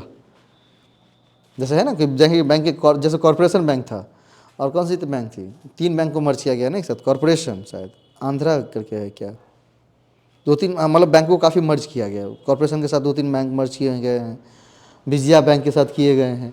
इतने सारे बैंक को मर्ज करके सेपरेट बनाए गए। हाँ, एसबीआई में किसी को मर्ज नहीं किया गया, एसबीआई तो अपनी ही एक बड़ी यूनिट है, तो उसकी तो कोई बात ही नहीं। पीएनबी मतलब जो छोटे छोटे यूनिट्स चलते थे बैंकों के, उसको मर्ज करके एक बड़ा यूनिट्स में कन्वर्ट कर दिया, ताकि हमें फंड्स कम देना पड़े और फंड्स का सर्कुलेशन भी चलता रहे वहाँ पर। तो कभी भी इन्वेस्टर और लेंडर्स को ये नहीं दिखाना है कि हम बहुत कमज़ोर हैं, उतना पैसा आपको नहीं देगा, ठीक है। लेकिन इसको अब ये नहीं कि गलत तरीके से यूज़ करना शुरू कर, आप ही तो बताए थे, मैं इसलिए कर दिए, नहीं। वो दूसरे अगली है सप्लायर। सप्लायर भी कहता है कि आपने फाइनेंशियल रिपोर्ट दीजिए, तभी आपको क्या करेंगे, अगला कंसाइनमेंट यहाँ से भेजेंगे। क्योंकि यहाँ पर एक बड़े बिजनेस की बात हो रही है, नहीं कोई पान दुकान की बात नहीं कर रहा हूँ कि एक ढोली पान लाया बेच दिया बस हो गया। वहाँ पर यहाँ के लोग क्या कहते हैं, भाई एक ढोली पान लाया, हम बहुत बड़े बिजनेसमैन हैं। सुनेंगे किसी के पास क्या खरीद लिया, 15 लाख गाड़ी, बहुत बड़ा बिजनेसमैन है। नहीं, बहुत छोटा है भाई। यहाँ पर बात बड़े लेवल की हो रही है, जहाँ पर कंसाइनमेंट क्या किए जा रहे हैं, भेजे जा रहे हैं। तो जब तक आप फाइनेंशियल रिपोर्ट सबमिट नहीं करेंगे सप्लायर को, सप्लायर पूरी चेक नहीं कर लेगा, तब तक अगला कंसाइनमेंट भेजा ही नहीं जाएगा। और यही चीज़ हमको भी करनी चाहिए। अगर आप सप्लायर हैं किसी चीज़ के, किसी दूसरे को बेच रहे हैं, तो पहले उसके फाइनेंशियल रिपोर्ट मंगवाइए, कैसी स्थिति है पहले, और उसकी गहनता से जांच करिए। सिर्फ फाइनेंशियल रिपोर्ट को देख करके भेज देंगे तो काम नहीं बनेगा, ठीक है। मालिक हैं तो मालिक की तरह पहले गहनता से जांच करिए, तब भेजिएगा। क्योंकि हो सकता है जैसा अभी हमने सीखा थोड़ा पहले बुद्धि कि ऊपर नीचे चढ़ा बढ़ा दिया गया हो, ऐसा हो सकता है ना। उसके बाद क्या है, गवर्नमेंट एजेंसी, जैसे बहुत ज़्यादा फाइनेंस का इधर से उधर कर दिया तो कौन आ जाता है, ईडी आ जाता है, नहीं, इन्फोर्समेंट डायरेक्टरेट, प्रवर्तन निदेशालय। आरबीआई क्या है, एक बॉडी है। जैसे ही आपके विदेशों से फंडिंग देखे कि अकाउंट में फंडिंग बहुत आ रहा है, आप विदेशों में काफ़ी फंडिंग भेज रहे हैं, फट से पकड़ेगा कि भाई ऐसा क्या है ना, कि उस पर नज़र बनाई रहती है आरबीआई, ठीक है। उसके बाद कस्टमर्स को भी चाहिए कौन सी, आपके इंफॉर्मेशंस फाइनेंशियल। क्यों, कस्टमर को क्या ज़रूरत है, कस्टमर को तो और बहुत ज़रूरत है। जिस दिन समझ गया कि ये कमज़ोर है, आपको छोड़ करके दूसरों को पकड़ लेगा। तो क्या होती है कि बिजनेसमैन देखते हैं बहुत टेंशन में, तभी हंसता रहेगा, हाँ हाँ बहुत बढ़िया, ठीक है। और 2 बिजनेसमैन की कम्युनिकेशन को सुनिएगा, दोनों का बिजनेस नहीं चल रहा है लेकिन दोनों का बिजनेस नहीं चल रहा होता है, लेकिन जब वो मिल के बात करेगा तो क्या करेगा पता है, कि केन चले से बहुत बढ़िया, सब कुछ ठीक, एकदम ठीक है, परफेक्ट उससे ही पूछेगा, उसका भी नहीं चल रहा है, वही बोला कैसा चल रहा है आपका, कैसा आपका, ठीक है, बहुत बढ़िया, बहुत बढ़िया। अगर दोनों के नहीं, अब उसको दोनों को पता है कि हम दोनों का क्या है, बाजार मंद है, ठीक है, लेकिन दोनों एक दूसरे को क्या कर रहा है कि नहीं नहीं बिल्कुल ठीक है। क्यों नहीं, तो अगर कहीं रिकॉर्ड कर लिया, आप उसके सामने दूर फुकड़ा दुकान में की जाए, सामान ही नहीं जगह दुकान में था, सब पुराना सामान रखने, लाओ मरा। तो कस्टमर के बीच में ये इन्फॉर्मेशन नहीं जानी चाहिए, ठीक है। तो कॉमर्स ये सारी चीज़ों का सल्यूशन बताता है कि करना कैसे है ना। कितने भी हम कमज़ोर हों, लेकिन एक्सटर्नल व्यक्ति को सारी बातें नहीं पता चले, इंटरनल पता होनी चाहिए, इंटरनल तो पता होनी चाहिए। इंटरनल नहीं बताया तो वो क्या करेगा, सब सो जाएगा सब। तो क्या बोलेंगे कि सर 2 तरह का रिपोर्ट बनाएंगे, इंटरनल रिपोर्ट अलग, एक्सटर्नल रिपोर्ट अलग बनाएंगे, तो एक ही टाइप का है ना, लेकिन इंट्रोड्यूस अलग अलग तरीक़ों से करेंगे। पानी को ही बहुत अलग अलग तरीक़ों से इंट्रोड्यूस किया जा सकता है, नहीं हम कहते कि लीजिए पानी पी लीजिए, ठीक है, और उसी को लिख देता है जल ही जीवन है ना। दोनों चीज़ तो एक ही है ना, क्या लिखा, पानी पी लीजिए, और आपको बोला जल ही जीवन है, बोलेंगे ला 2-4 बाल्टी ढार लेते हैं जल से, ठीक है। क्यों, प्रेजेंस दोनों की बिल्कुल अलग है। नहीं, जैसे एक कलम है, नॉर्मल बोल दे कि ये पेन है, आप इसे लिख सकते हैं। नहीं, आप ऐसे बोल रहे हैं कलम है, इतिहास बदल सकते हो बॉस। इसमें क्या आ जाती है? वर्थ आ जाती है। तो बेचने के लिए क्या तरीका पता होता है? पता है उसको प्रेजेंस कैसे करते हैं। प्रेजेंस बहुत बड़ा मैटर करता है वहाँ, है कि नहीं? अगर सीधे कह दे कि ये कलम है, भले ही आइंस्टीन का पेन क्यों ना कोई लेगा, दो छोटा भाई कलम है, इससे आप क्या कर सकते हैं? इतिहास बदल सकते हैं, इतिहास लिख सकते हैं। नहीं तब क्या हो जाती है? अरे भाई पावरफुल है, लिख देख पाए, तो उसको बढ़ा चढ़ा कर दिखाया जाता है। तो प्रेजेंस आपकी बिल्कुल दोनों में अलग होनी चाहिए। इसको कुछ और तरीके से दिखाएंगे, उसको किसी और तरीके से। जैसे मान लीजिए स्थिति गड़बड़ भी है, अब गड़बड़ तो देख रहा है, बोले नहीं नहीं सर गड़बड़ इसलिए हुई है कि अब एक अलग यूनिट बना रहे हैं, एक R&D टीम काम कर रही है। उसको थोड़े पता है उतना कि R&D कर रहा है कि नहीं कर रहा है। R&D काम कर रहा है, जिस वजह से हमने बहुत ज़्यादा पैसा इन्वेस्ट कर दिया R&D में, इसलिए थोड़ी सी स्थिति गड़बड़ हो गई है, लेकिन आने वाले साल में रिकवरी कर लेंगे पक्का सर। उसको भी पता है कि इस साल 2 साल में ठीक नहीं होने वाला है, लेकिन बोल कैसे रहा है कि आने वाले समय में हम इस चीज़ को रिकवरी कर लेंगे। ठीक है। चलिए फिर उसके हिंदी में दिए गए हैं सब कुछ। अगला है ऑब्जेक्टिव ऑफ अकाउंटिंग। कौन सी? ऑब्जेक्टिव ऑफ अकाउंटिंग कौन कौन सा? सबसे पहला systematic record of transaction, transaction को सिस्टमैटिक ढंग से रिकॉर्ड करना, जिसमें क्या आती है? Book keeping, journal, result, trial balance. अगली है ascertainments of result, manufacturing, trading, profit and loss. Ascertainment of financial position, balance sheet क्यों बनाते हैं? फाइनेंशियल पोजीशन देखने के लिए ना, तो balance sheet. Communicating information to various users, तो उसको क्या कहते हैं? Financial reports. मतलब अकाउंटिंग का काम है कि सबसे पहला क्या करना, जो भी हमारे फाइनेंशियल ट्रांजैक्शंस है उसको रिकॉर्ड करना सही तरीके से। अब रिकॉर्डिंग जब भी होंगी तो उसमें बुक कीपिंग आ गया, बुक कीपिंग जब भी आ गया तो जर्नल, लेजर, ट्रायल बैलेंस सब आ गए एक साथ। उसके बाद क्या करनी है उसको? असर्टेनमेंट्स ऑफ रिजल्ट्स, रिजल्ट देखने के लिए क्या आंसर? मैन्युफैक्चरिंग, ट्रेडिंग और प्रॉफिट एंड लॉस देख लेंगे। अब फाइनेंशियल पोजीशन देखनी है तो बैलेंस शीट बना लेंगे, और लास्ट में क्या बनानी है? फाइनेंशियल रिपोर्ट, वित्तीय रिपोर्ट। ठीक है। तो किस चीज़ के लिए? Communicating information to various users, क्योंकि मुंह से नहीं ना बताने जाओगे 20 बार, तो क्या होनी चाहिए? फाइनेंशियल रिपोर्ट बन करके आपके पोर्टल पे रखी होनी चाहिए। लोग वेबसाइट क्यों बनाते हैं? इसीलिए ना कि आपकी जो सूचनाएं, फाइनेंशियल रिपोर्ट है, कॉस्टिंग रिपोर्ट है या टैक्स डिटेल्स है, जो भी चीज़, जो भी आगे आने वाले मतलब जो भी आपके यहाँ रीच कर रहे हैं, तो रीच 2 तरह से होती है ना, एक डिजिटली रीच होती है और एक रीच होती है फिजिकल। आप जो भी रीच किए हैं क्या है? ये फिजिकल है। कुछ ऐसे स्टूडेंट हैं जो डिजिटली रीच करके क्या कर रहे हैं? पढ़ रहे हैं। डिजिटली रीच कहाँ पर? मान लीजिए प्ले स्टोर के एप्लीकेशन जो दिया गया उस पर, ठीक है, हम यूट्यूब चैनल पर, फेसबुक पेज पर, उसको कहते हैं डिजिटली रीच करना। तो जो आपके पास फिजिकल रूप में नहीं भी आ रहा है वो भी डिजिटल रूप में वहाँ पर क्या कर सकता है? रीच कर सकता है, यदि आपके पास वेबसाइट है तो वहाँ पर जानकारी मिल जाएगी। क्योंकि आजकल फिजिकल रीच करने की सबको समय है नहीं। वहाँ पर पढ़ा देखा कंपनी की बेटी रिपोर्ट अच्छी है, भाई अच्छा परफॉर्म कर रहा है, खुद ही फ़ोन करेगा कि भाई मुझे इन्वेस्ट करने हैं, है ना। लोग घूमते रहते हैं इन्वेस्टर के पीछे, घूमिए मत, मैं कहता हूँ हमेशा इन्वेस्टर के पीछे मत घूमिए। इन्वेस्टर के पीछे घूमते रह जाएंगे ना तो जीवन भर आप घूमते ही रह जाएंगे, इन्वेस्ट बिल्कुल नहीं करेगा। बस अपनी चीज़ों को बेहतर तरीके से प्रेजेंस करनी है, खराबी है तो अच्छे तरीके से प्रेजेंस करनी है, वो दिमाग लगाना है। तो क्या करेगा? वो खुद ही फ़ोन करेगा, यार मुझे भी इन्वेस्ट करना है। नहीं, एग्जाम्पल जैसे मेरा है, बहुत लोग कहते हैं कि तो बहुत पैसा कमा लिया है। नहीं, ट्यूशन खोल के निकले, हाँ बहुत ही कमा लिया, क्या कहें उसको? रोने लगेंगे तो भी हालत ख़राब हो जाएगी। बोले ठीक है सब, कितने कहते सब ठीक है, तो इसका मतलब उसको लगता है कि हाँ ठीक है, उसका मतलब वो लगता है क्या? ठीक है।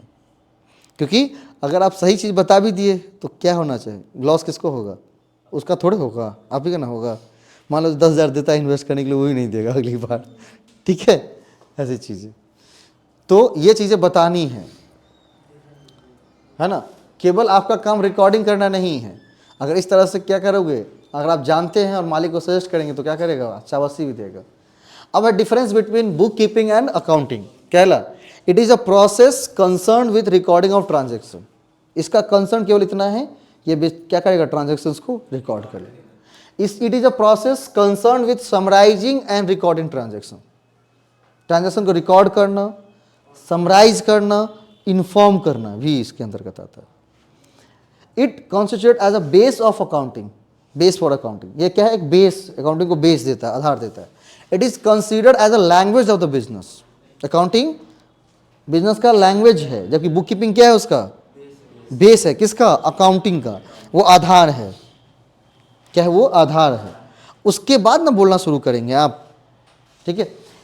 Financial statement do not form part of this process. Financial statement इस पार्ट में नहीं आते हैं। इस पार्ट में क्या आते हैं, केवल रिकॉर्डिंग, जिसमें कौन कौन से, जर्नल, लेजर और trial balance. Financial statement are prepared in the process on the basis of book keeping records. जब अकाउंटिंग में आते हैं तब वहां पर फाइनेंशियल स्टेटमेंट बनाना शुरू किया जाता है। ध्यान से सुनिएगा, ठीक है। जर्नल, लेजर, ट्रायल बैलेंस इसका पार्ट है, ना कि फाइनेंशियल स्टेटमेंट। जैसे ही फाइनेंशियल स्टेटमेंट की बात आती है तो वो कहां पर चली जाएंगी, अकाउंटिंग में। हाँ, उसके लिए इन सभी चीज़ों का मदद लिया जाता है। किसका, जर्नल का लेते हैं हम, लेजर और ट्रायल बैलेंस का मदद लेते हैं। किस चीज़ को बनाने के लिए, अपने फाइनेंशियल स्टेटमेंट बनाने के लिए। जिसमें फाइनेंशियल स्टेटमेंट की बात कर लेंगे तो क्या जाएगा, आपका बैलेंस शीट आ जाएगा, आपके इनकम स्टेटमेंट आ जाएंगे। अगली है, managerial decision can not be taken with the help of these records. इस रिकॉर्ड के साथ आप मैनेजमेंट डिसीजन नहीं ले सकते हैं। तो किससे लिया जा सकता है भाई, management take decision on the basis of these records. क्योंकि अब यहाँ पर क्या क्या बना रहे हैं, फाइनेंशियल स्टेटमेंट बना रहे हैं, नहीं, बैलेंस शीट बना रहे हैं, मतलब इनकम स्टेटमेंट, बैलेंस शीट, और फिर उस चीज़ को कम्युनिकेट कर रहे हैं। तो मैनेजरियल डिसीजन उसी पर होगा ना, जो चीज़ें कम्युनिकेट की गई हैं। देयर इज नो सब फील्ड ऑफ बुक कीपिंग। यहाँ पर इसका कोई सब फील्ड बिल्कुल है ही नहीं, क्योंकि जो बेस होता है उसका कोई सब फील्ड नहीं होता है। इट हैज़ सेवरल सब fields like financial accounting, management accounting etcetera.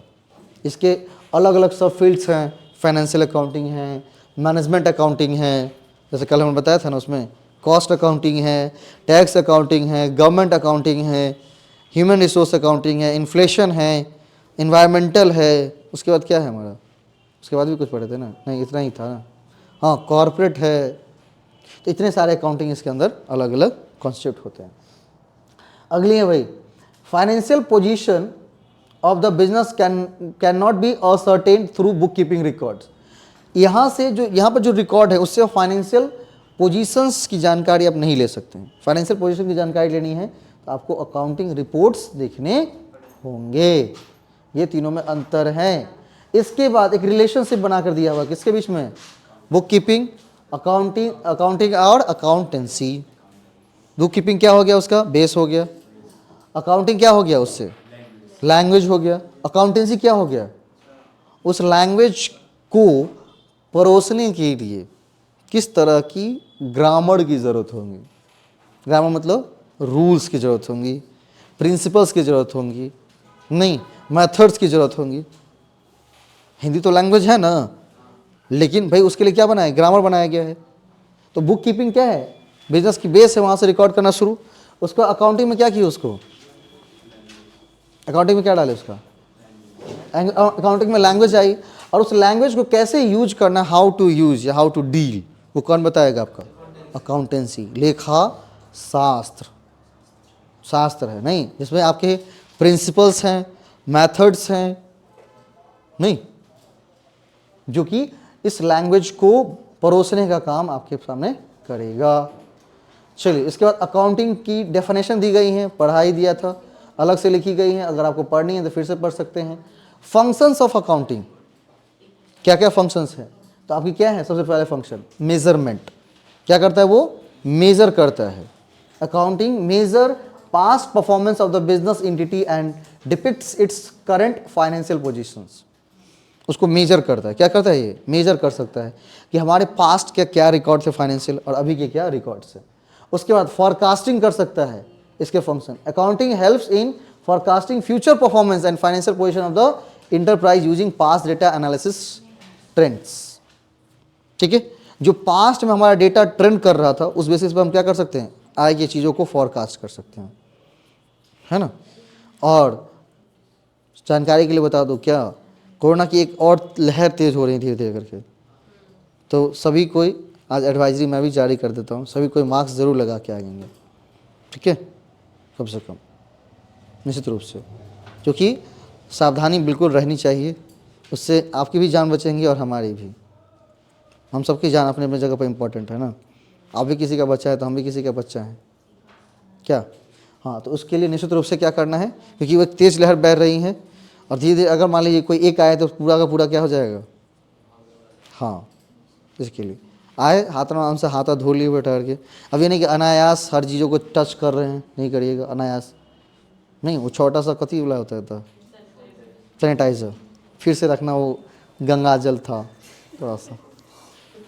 हाँ, पहले पुछ ठीक है, मैं पुछ लगा देता हूँ, जब घुसेंगे तो लगा लीजिएगा और जा रहे हो तो लगा लीजिएगा, ताकि मान लीजिए कुछ चीज़ छुए भी हों तो आप निश्चित क्या होगा, उससे किसी दूसरे को हार्म नहीं होंगे। जा रहे हो, अच्छा। फॉरकास्टिंग अगली है कौन सी, डिसीजन मेकिंग। जो फाइनेंशियल इंफॉर्मेशन है उस बेसिस पर क्या कर रहा है मैनेजमेंट, डिसाइड कर रहा है कि आगे काम कैसे करना है। अगला फंक्शन क्या है, कंपैरिजन एंड इवैल्यूएशन। क्या कर सकता है, कंपेयर कर सकता है। अकाउंटिंग के पास क्या पावर है, कंपेयर कर सकता है। लिखा हुआ accounting assess performance achieved in relation to targets. हमारा जो टारगेट था वो हम कहाँ तक अचीव कर पाएंगे, और अगर मान लीजिए अचीव नहीं कर पाए तो समस्या कहाँ पर थी, इस चीज़ों को क्या कर सकता है, वो इवैल्यूएट कर सकता है, ठीक है। अगली है कंट्रोल। क्या कर सकता है, आपको आइडेंटिफाई करवा के दे सकता है आपकी वीकनेस, आपको फीडबैक देता है कि देखिए सर आपके लोग कैसे काम कर रहे हैं, क्योंकि मालिक को उतना फुर्सत नहीं ना कि वहाँ पर देखा है पान दुकान है ना है या अपने सारा काम कर रहा है या खुद ही बैठा हुआ है, क्योंकि जो बिज़नेस चल रही है मालिक कहीं और है, बिज़नेस कहीं और चल रहा है, तो वो सब फाइनेंशियल रिपोर्ट ही बता देंगे, है ना। एक दादाजी कहावत पढ़ते थे, याद है, कभी सुने हैं कहावत ही वाला, पंडित जी, जनिए मियाँ धुने के बेड़िया, जंतु मियाँ धुने के बेड़िया। इसका पहले क्या करते थे कि जो रुई का धुने का काम होता था, तो जो मुस्लिम वर्ग है वो करते थे, कटाक्ष नहीं कर रहा हूँ किसी पर मैं, ठीक है, उनका जो मेन पेशा था, तो इसलिए कहावत वो लोग जनरेट करते थे, जनिए मियाँ धुने के बेड़िया, कि रुई कैसी है वो धुनने के बाद ही पता चलेगा, ठीक है। और दूसरा कहावत पढ़ते थे क्या, कि धान का खेत किससे समझ में आता है, धान कितनी हुई है, पुआल के टाल से। अभी लोग घर पर नहीं लगा रहता है ना, नहीं तो पहले लोग घर पर क्या था, बड़ा बड़ा पुआल का टाल लगा होता था, जितनी बड़ी टाल है उतना बड़ा जमींदार है। आज कितनी है, जितनी बड़ी गाड़ियां लगी हैं उतनी बड़े आप जमींदार हैं, है ना। दोनों के अंदर कंसेप्ट चेंज हो गई है, क्योंकि ये आर्थिक परिप्रेक्ष्य है, ठीक है। यहाँ पर आप करंट फ्लो को देखते हैं, क्या करते हैं, करंट फ्लो को देखते हैं पैसे की। तो दो कहावत थी, तो कोई चीज़ क्या है, कोई चीज़ कैसा है, तो भाई आप बोलेंगे कि हमने बहुत अच्छा काम किया है सर, वो बोलेगा मालिक ने अच्छा काम किया, तो फाइनेंस बढ़ा कहाँ, घटे घट ही गया है।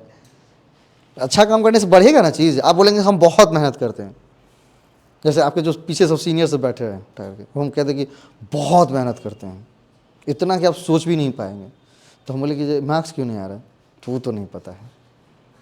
तो हम बोले कि दोनों चीज़ हमारे सामने ही करना, ठीक है, मेहनत भी और एग्जाम भी, तभी तो हम देखें कि हो क्या रहा है, चल क्या रहा है, मतलब इवैल्यूएशंस, ठीक है। और जिस दिन आप लोग कहेंगे उस दिन आप लोगों को बिठा दूंगा उस फील्ड में। Government regulation and taxation, government के सारे रेगुलेशंस को मानना, टैक्सेशंस को क्या करना, जैसा प्रोसीजर दिया गया जीएसटी का उसी तरह से करना, उसमें छेड़छाड़ नहीं करनी है। 5% लगाना है तो 5%, 12% लगानी तो 12%। अब ये नहीं कि 12 वाला चीज़ पर 5 वाला चीज़ पर 12 वाला चीज़ पर 18 वाला चीज़ पर 12। वैसे आपको करने की ज़रूरत नहीं पड़ता है, क्योंकि वैसे सॉफ्टवेयर डेवलप हो गए हैं। आप जैसे ही उस वस्तु को स्कैन करेंगे उस पर कितनी लगनी चाहिए फट से आ जाएंगे, है ना। अगला है कौन सा, ये सरकार नियंत्रण। अब है आपकी अकाउंटिंग साइकिल। क्या है आपकी अकाउंटिंग साइकिल, फाइनेंशियल ट्रांजैक्शंस। सबसे पहला क्या हमारा आएगा, फाइनेंशियल ट्रांजैक्शंस। उसको रिकॉर्ड करेंगे कहाँ पर, जर्नल के अंदर। नहीं, अब जर्नल में जब रिकॉर्ड करते तो जब छोटा बिजनेस है, मैंने बताया था एग्जांपल कि जब जर्नल था ही तो सब्सिडरी बुक की जरूरत क्यों है। तो मैंने आपको सिखाया था, क्या सिखाया था कि जब छोटे बिजनेस है जहाँ पर नंबर ऑफ ट्रांजैक्शंस कम है वहाँ पर जर्नल से काम चला लिए, लेकिन जहाँ पर नंबर ऑफ ट्रांजैक्शंस बहुत ज़्यादा हैं, इवन अगर सेल्स की एंट्री है तो 1000 सेल्स की एंट्री है, परचेज की एंट्री है तो 2000 परचेज की एंट्री है, अब वहाँ पर जर्नल से काम बिल्कुल नहीं चलेगा। वहाँ पर चाहिए क्या, उसकी सब्सिडरी बुक, जिसमें आएंगी कैश बुक। पूछा गया क्वेश्चन है कि सब्सिडरी बुक में कितने बुक्स को इन्वॉल्व किया जाता है, cash book, purchase, sale, purchase return, sales return, bills receivable, bills payable और जर्नल प्रॉफिट। कितने हो गए, 1 2 3 4 5 6 7 8। अकाउंटिंग भी 8 प्रकार का बताया, और सब्सिडरी बुक भी कितने प्रकार के, 8। परचेज तो सेल्स, परचेज रिटर्न तो सेल्स रिटर्न, बिल्स पेबल तो बिल्स रिसीवेबल, 3 दूना 6 वैसे हो गया। कैश बुक या बैंक, कैसे आप बैंक कह सकते हैं, और दूसरा क्या हो जाएगा, जर्नल प्रॉपर। ठीक है, अब उसके बाद क्या करनी होगी, इसको पोस्टिंग करनी होगी, किस में, लेजर में, और वहीं से हम बैलेंसिंग भी निकालते हैं। क्या निकालते हैं हम, बैलेंसिंग निकालते हैं कि B/D होगा, बाय बैलेंस कैरी डाउन होगा या टू बैलेंस कैरी डाउन होगा। तो बैलेंसिंग में क्या कहा था, 2 चीज आएंगे ना, या तो डेबिट बैलेंस या तो क्रेडिट बैलेंस। डेबिट बैलेंस कब कहेंगे बताइए तो, किसी अकाउंट का डेबिट बैलेंस है, इसका मतलब क्या, डेबिट साइड का योग ज़्यादा होगा और क्रेडिट साइड का योग कम होगा। तो जितना कम होगा क्रेडिट साइड में उतना अमाउंट डाल देते हैं, लिख देते हैं by balance carry down.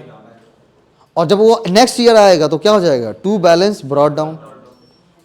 Credit balance है, इसका मतलब क्या है, क्रेडिट साइड ज़्यादा होगा और डेबिट साइड क्या होंगी, कम होंगी। जितनी कम होंगी उसको डाल देंगे। सही बोल रहा हूँ ना, चलिए मुझे याद है इसका मतलब। चल अगला है कौन सी, तलपट। चीज़ें अंकगणितीय रूप से सही हैं या नहीं, इसको कौन बताएगा, तलपट बताएगा, ट्रायल बैलेंस। इसके बाद कौन सी, इनकम स्टेटमेंट, बैलेंस शीट, जिसको आप अंतिम खाते कहते हैं, वित्तीय विवरण कहते हैं। अंतिम खाते कह लीजिए, फाइनल अकाउंट्स कह लीजिए, फाइनेंशियल स्टेटमेंट कह लीजिए, बात बराबर है। जिसमें 2 चीज़ें होंगी, इनकम स्टेटमेंट, इनकम स्टेटमेंट में 2 चीज़ें इन्वॉल्व होंगी, ट्रेडिंग एंड PL, और बैलेंस शीट की जब बात होगी, फाइनेंशियल पोजीशन की बात होगी, तो क्या नाम आएगा, बैलेंस शीट का। इसके बाद आपको दिया गया अकाउंटेंसी के बारे में, और ये सबसे इंपॉर्टेंट, अभी इसका रिसेंट का क्वेश्चन था ये, जब BPSC क्वेश्चन हैं, है ना, 3rd नंबर क्वेश्चन है BPSC टीचर में जाकर के। सबसे पहले पूछा गया कि अकाउंटिंग इंफॉर्मेशन या अकाउंटिंग के क्वालिटेटिव कैरेक्टरिस्टिक्स क्या होते हैं, गुणात्मक विशेषता क्या होती हैं। तो उसकी गुणात्मक विशेषता ये 4 हैं, रिलायबिलिटी, रेलेवेंस, अंडरस्टैंडेबिलिटी एंड कंपैरेबिलिटी। विश्वसनीयता, प्रासंगिकता, बोधगम्यता, तुलनीयता। ठीक है, आप क्या है, ये विश्वसनीय है, लोग विश्वास करते हैं इस डेटा पर, क्योंकि सभी प्रिंसिपल्स को बना के, रूल मान के बनाया है, सारे स्टैंडर्ड्स को फॉलो किया होगा। रेलेवेंस है, बिजनेस के पॉइंट ऑफ व्यू से ट्रांजैक्शन को रिकॉर्ड करने के लिए रिलेवेंट है। अंडरस्टैंडेबिलिटी है, बोधगम्यता है, लोग आसानी से समझ सकते हैं। अगर किसी का फाइनेंशियल रिपोर्ट भी आप पढ़ेंगे तो इतना नॉलेज सबको होता है कि उसके जर्नल को समझ सकता है, लेजर को समझ सकता है, ट्रायल बैलेंस को समझ सकता है। अब जैसे इन्फ्लेशन अकाउंटिंग निकालनी है तो वहाँ पर आप नहीं समझ सकते हैं ना, क्योंकि फिर तो मेथड निकालना पड़ेगा। यहाँ पर ऐसी बात बिल्कुल नहीं होती है। अगली है कंपैरेबिलिटी, क्या कर सकता है, कंपेयर कर सकता है। अभी पढ़ा है ना हमने कि पिछले वाले रिकॉर्ड और अभी के रिकॉर्ड को क्या कर सकता है, कंपेयर कर सकता है। तो ये 4 कैरेक्टरिस्टिक्स हैं जो कि बहुत इंपॉर्टेंट है। नहीं तो हो सकता है एस्टेट में भी क्वेश्चंस को डाले, BPSC में डाला गया था क्वेश्चंस को। ठीक है, तो आज यहीं तक, जिसमें हमने पूरा बुक कीपिंग को समझा है और अकाउंटिंग के इंट्रोडक्शन को समझा है। ख़त्म हो गया ना, कैसा लगा, तो मुंह पर तो कहेंगे ही ठीक, जो खा के थोड़े कोई कहता है कि खराब है। चलिए, इसकी PDF पहुंच जाएंगी ग्रुप्स में, है ना, मैं आपके व्हाट्सएप ग्रुप में डाल दूंगा, और यहाँ पर एप्लीकेशंस पे रहेंगी, एप्लीकेशंस पे रहेंगी, व्हाट्सएप ग्रुप में भी रहेंगी, आप जहाँ से उसको इजी डाउनलोड कर सकते हैं। लिख लेंगे बहुत अच्छी चीज़ है, नहीं लिखेंगे तो उससे भी बहुत अच्छी चीज़ है। अगर नोट्स बना लेंगे अच्छी चीज़ है, नहीं बनाएंगे तो और भी अच्छी चीज़ है। और नोट्स मतलब ये नहीं कि जो चीज़ें उसमें लिखी वहीं उतार देना फिर से एक बार, वो नोट्स नहीं है, वो फिर कॉपी है उसकी एक, है ना। अब जैसे उसमें जो जो रिलेवेंस आपको लगी है, मतलब जो हमको याद नहीं रहेंगी या जो चीज़ें महत्वपूर्ण काफ़ी है, उसको लिखते चले गए, जैसे क्वालिटेटिव कैरेक्टरिस्टिक्स। और इसको लिखने के तरीके अलग होंगे। आप एक बॉक्स बना लीजिए, उसमें लिख दीजिए छोटा सा, मतलब उसके लिखने के तरीके आपके बिल्कुल अलग होने चाहिए, यूनिक होने चाहिए, तब क्या हो जाएगा, वो चीज़ें बिल्कुल सिंपल तरीके से समझ में आ जाएंगी। कल भी क्लासेस खुला हुआ है, कल क्या पढ़ेंगे, कल पढ़ेंगे आपकी ये चीज़ें, accounting principle, concept and conventions, ठीक है। इसको 7 बजे, 7 बजे से है, एटलीस्ट 7:15 से मैं शुरू कर लूँगा। अब ये नहीं 7:15 शुरू करूँगा तो सब 7:30 बजे तक आइएगा।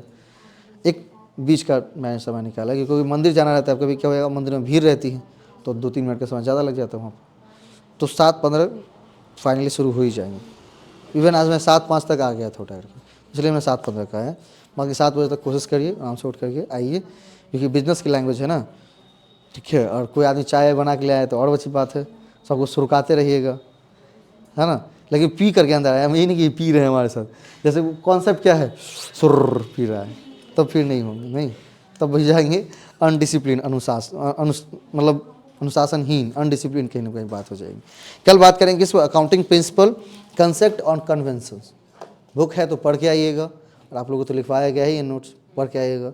कल मैं आपसे प्रश्न करूँगा, आज तो इंट्रोडक्शन थी, ठीक है, चीज़ों को मैंने इंट्रोड्यूस किया है, लेकिन कल क्वेश्चंस आपसे पूछूंगा कि भाई अकाउंटिंग प्रिंसिपल का ये जो प्रिंसिपल है वो क्या कहता है ना। तो कल 1.25 घंटे में इसको ख़त्म करेंगे, ठीक है, चलिए।